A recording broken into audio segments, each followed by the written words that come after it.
Xo'p, mavzu reaksiya metodlari. Polniy reaksiyalarda, misol uchun kimyoda polniy reaksiyalar bor. Endi kimyo ham ikkiga bo'linadi bilasizlar. Anorganik va organik. Organik reaksiyalar bu alohida. Endi anorganik reaksiyalarda o'rganamiz. Reaksiya metodlari deganda, ya'ni aynan bitta qoida bo'ladi. Hamma elementlar yoki hamma moddalar asli qoidaga nima qiladi? Bo'ysunadi. Endi qaranglar. Reaksiya metodlarini boshlashdan oldin biz bitta narsani eslab olaylik. Davriy sistemada elementlar bo'linadi ikkiga. Metallar va metal emaslar. To'g'rimi? Kimyoviy jarayonda ikkita narsa reaksiyaga kirishayotgan bo'lsa, ularning ichida molekula bor, moddalarning ichida. Molekulaning ichida nima bor? Atom bor. Atom tarkibida proton, neytron, elektron bor. Asha aynan elektronni ikkita element o'rtasida nima bo'lishi kerak? Oldi-berdi bo'lishi kerak. To'g'rimi? Kimdir oladi, kimdir nima qiladi? Beradi. Endi qaranglar, davriy sistemada elementlar bor deyapmiz. 118 elementdan 96 tasi metal, 22 tasi metal emas bo'lsa, metallar nima qiladi? Metallar elektronni beradi. Metal emas nima qiladi? Oladi. Asha oldi-berdini hisobiga nima paydo bo'lar ekan? Reaksiya paydo bo'lar ekan. Xo'p, endi elementlar, demak metallar elektron beruvchilar, metal emaslar nima qiluvchilar? Elektron oluvchilar. Elektron oldi-berdi bo'ladi. Endi qaysi moddadan qaysi modda reaksiyaga kirishadi-yu, qaysi moddadan qaysi modda reaksiyaga kirishmaydi desanglar, moddalarni bo'lamiz. Anorganik moddalar ikkiga bo'linadi, oddiy va murakkab. Oddiy modda deb nimaga aytilardi? Bir xil elementdan tashkil topsa, oddiy modda. Murakkab moddachi. Hop, qanaqa? Ikki yoki bundan ortiq elementdan tashkil topsa, murakkab moddalar. Oksid, asos, kislota, tuz deymiz. Endi birinchi o'rinda biz oddiy moddalarga yuzlanadigan, oddiy moddalarga misol uchun aytaylik, metal. Faqat metalni o'zidan tashkil topyapti-yu, demak bu qanaqa modda? Oddiy modda. Metalni suv bilan reaksiyasi bor, Bu birinchi tip reaksiya hisoblanadi. Metal bilan suv. Metal suv bilan reaksiyaga kirsa nima hosil bo'ladi? Endi metal deganda davriy sistemada 96 ning hammasini nazarda tutyapmiz. Metal suv bilan reaksiyaga kirishsa nima hosil bo'ladi desa, endi bu yerda metalni avval bo'lib olamiz. Beketov qatorini hamma bilammi? Bilmaydiganlar bormi? Qo'llar ko'taringlarchi. Beketov qatorini. Yana. Xo'p, nima deydi? Tematikalar bo'lsa yoki davriy sistemalar bo'lsa, o'sha yerda Beketov qatori bor. Yo bo'lmasa yerdan sinib kitob. Eng tagida tematikalar, eng tagida metallardan ko'k rangda berib, litiydan boshlaganda qo'rg'oshinni tugagan. Keyin o'rtada oq rangda vodorodni bergan, keyin oranjiy rangga yana metallarni beryapti. Mana shu qator metallarni kuchlanishdan qator deyiladi, Beketov qatori. Bu yerdan biz nimani tushunib olamiz desanglar, bu yerdan qaysi metaldan kuchli, eng kuchli ekan, eng kuchsiz ekan bilib olamiz. Xo'p, metal qachon kuchli bo'ladi?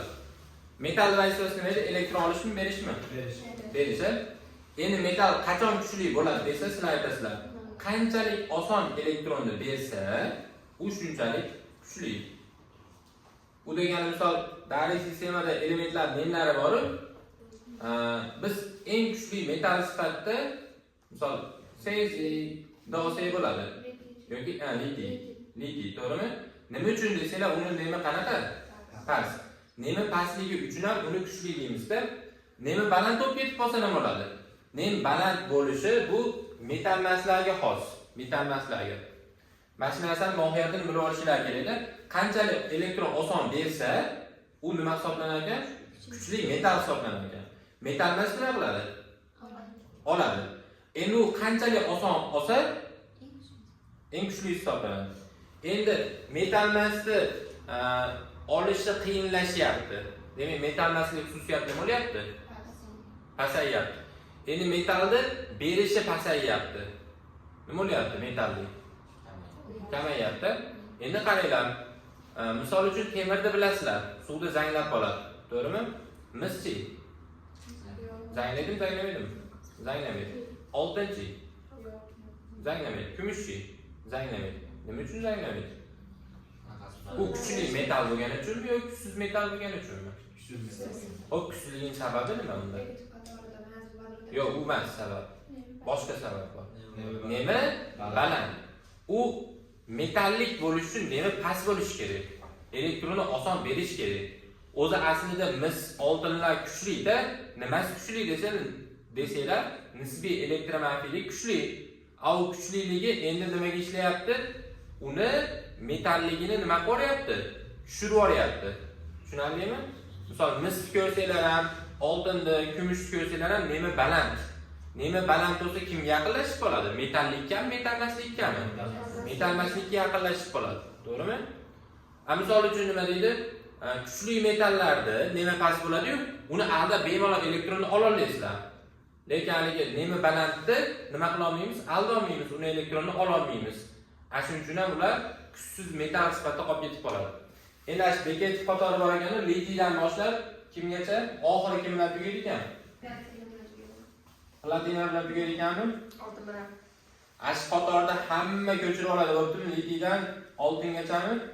Ashuni hamma ko'chirib oladi. Bekat qatorda turib, buni yozib olasizlar. Ash yerda 3 ga bo'lamiz. Metallar bekat qatorini bekati 3 ga bo'linadi. Xo'p, faol, keyin o'rta faol, keyin passiv bo'ladi.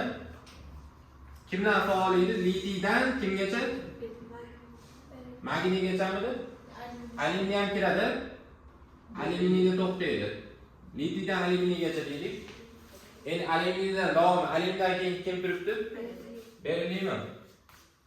Beriliydan vodorodgacha, ya'ni qo'rg'oshin bilan tugaydi. Orasi, beriliydan qo'rg'oshining orasi o'rta faol hisoblanadi. Endi o'rtada vodorod bor, H2 bor. Qo'rg'oshin bilan mis o'rtasida turibdimi? Keyin misdan kimgacha? Oxiri. Oltingacha, avugacha. Bular passiv, to'g'rimi? Endi bekat qatorini 3 ga bo'lamiz. Faol, o'rta faol, passiv. Keyin yana 2 ga bo'lsak ham bo'ladi. Vodoroddan oldingi metallar va vodoroddan keyingi metallar desak bo'ladi. Vodoroddan oldingi metallar degani vodoroddan kuchli degani. Vodoroddan keyingi degani vodoroddan kuchsiz. Tushunarlimi? Xo'p, bu nima degani? Misol uchun metal suv yoniga kelyapti. Suvning formulasi HOH. HOH. Ya'ni H bor, OH bor. Endi H'ni o'rnini olishi uchun undan kuchli bo'lish kerakmi H'dan? Kimlar kuchli desa, H'dan oldingi metallar kuchli. H'dan keyingi metallar H'dan kuchsiz. Kuchsiz bo'lsa nima bo'ladi? O'rnini ola olmaydi. Endi demak, mana metal agar vodoroddan oldingi metal bo'lsa, mana stelka bu yoqqa qaratib qo'yapman. Oldingi bo'lsa reaksiya ketarkan, ya'ni o'rnini oladi. H o'rnini olsa metal kim oladi? U H oladi. Mana shu yerda esdan chiqarmanglar, doim hamma reaksiyada ham ko'pincha metalga nima kerak bo'ladi desam, OH deysizlar. Metalga nima kerak ekan? OH kerak ekan. H nima bo'ladi? Gaz bo'lib chiqib ketadi. U H2 holatda chiqib ketadi, molekulyar shaklda chiqib ketadi. Xo'p, endi agar vodoroddan keyingi metallar bo'lsa-chi, metal suv bilan reaksiyaga kirishadimi? Yo'q, kirishmaydi. Tushunarlimi? Natriy qayerda turadi? Vodoroddan oldinmi, keyinmi? Oldin turadi. Demak, bu reaksiya ketarkan, natriy suv bilan reaksiyaga kirishsa nima hosil bo'ladi? Natriy OH bilan H2 hosil bo'ladi. Xo'p, molini gapiradigan bo'lsak, bitta natriyga bitta suv kerak bo'ladi. Chunki natriy bir valentli, bir valentli bo'lsa bitta OH biriktiradi. Endi bitta H nechta H2 bo'lib chiqadi? 0.5 ta 1 taqsim 2 ta. To'g'rimi? Bu tarafda bitta H bo'lsa, mana 0.5 2 ga ko'paytirsanglar ham nechta chiqaradi?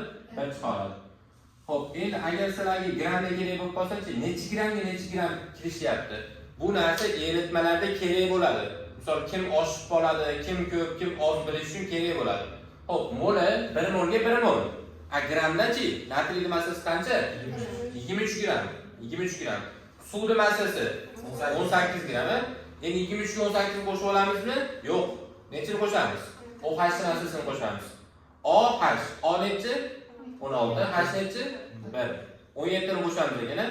23 ga 17 ni qo'shinglar-chi? Qaraymi? 23 gram natriyga 18 gram suv reaksiyaga kirishadi. Lekin 18 dan 17 grammi natriyga birikadi. 17 ga 23 qo'ysam 40 mi? Natriy OH massasi 40 bo'lyapti. Xo'p, 18 gramdan 17 gram ketdi-yu, necha gram gaz chiqyapti?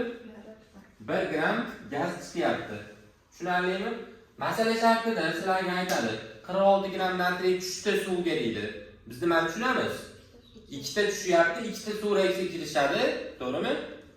Ikkita natriy OH hosil bo'lishini tushunamiz. 69 gram deb berib beradi. 3ta suv reaksiyaga kirishadi. 3ta natriy OH nima bo'ladi? Hosil bo'ladi. 3 gram gaz nima bo'ladi? Chiqib ketadi. Xo'p, ketdi. Endi 2 valentli metallga misol keltiraylik. Kalsiy misol uchun suv bilan reaksiyaga kirishsa nima bo'ladi? Kalsiy OH chiqadi, ili H2 gaz bo'lib chiqadi. Hop, gramda aytadigan bo'lsak, kalsiy 40 gram, suv nechta kirishyapti? 2ta kirishyapti. 2ta suv 36 grammi? 36 gramdan necha grammi birikyapti? 34 grammi, 74 gram bo'lar ekan. Shunda 2 gram gaz nima bo'lar ekan? Gaz bo'lib chiqib ketar ekan. Men hozir 1 valentli metallga bittasini yozib qo'yapman, natriyni. Endi natriyga o'xshagan metallar bor darsiyonda, to'g'rimi? Litiy, kaliy, yana kimlar bor? Rubidiy, seziy, fransiy, to'g'rimi? 1 valentli metallarda hammasi shunaqa. Bitta metalga bitta suv, bitta metalga bitta suv deysizlar. Endi 2 valentli metallar ham bor. 2 valentli metallar ham bor. Kalsiyga o'xshagan beriliy bor, magniy bor, stronsiy, bariy, radiy, to'g'rimi? Ikkinchi guruh elementlar. Shular hammasi kalsiy bilan bir xil reaksiyaga kirishadi. U degani bitta metalga ikkita suv reaksiyaga kirishadi. Endi 3 valentlikni ham misol keltirib beraylik. Alyuminiyga 3 ta suv kerak ekan. Nima uchun 3 ta suv kerak? Chunki 3 ta OH kerak. To'g'rimi? 3 valentli bo'lgani uchun. 3 ta OH biriktiradi. 3 ta OH massasi qancha? Bitta OH qancha edi? 17 kara 3 51 mi? 27 gramga 51 deb qo'shsak, necha? 78 gram. 3 ta suvning massasi 54 gram. Keyin bu yerda 1,5 ta H2 chiqyapti. U 3 gram yuboradimi? Ketdi. Demak, 3 xil valentliga yozib qo'ydim. Alyuminiyga o'xshash metallar ham bor. Keyin 3 valentliga kelib qolishi mumkin. Xromda ham 3 valentliga kelib qolishi mumkin. 4 valentli metal bormi dars sistemada? Bor. Lekin reaksiyasi kam keladi. Qo'rg'oshin kelib qolishi mumkin. Ba'zan. Lekin qo'rg'oshin ham 2 valentli ham bo'la oladi-yu. Kalsiyga o'xshash reaksiyaga kelib qolishi mumkin. Bu 4 valentli holati kamdan kam holatda keladi. Tushunarli? Shuning uchun 3 ta valentlikni o'rganib olaylik. Xo'p, endi demak, vodoroddan oldingi metallar hammasi reaksiyaga kirishadi. Vodoroddan keyingilar kirishmaydi. Misol uchun mis plus suv desam, nima deysizlar? Reaksiya ketmaydi deysizlar. Oltin plus suv kelib qoladigan bo'lsa ham, bu reaksiya ketmaydi. Chunki vodoroddan keyin turadi, bekitda. Bu birinchi tip reaksiya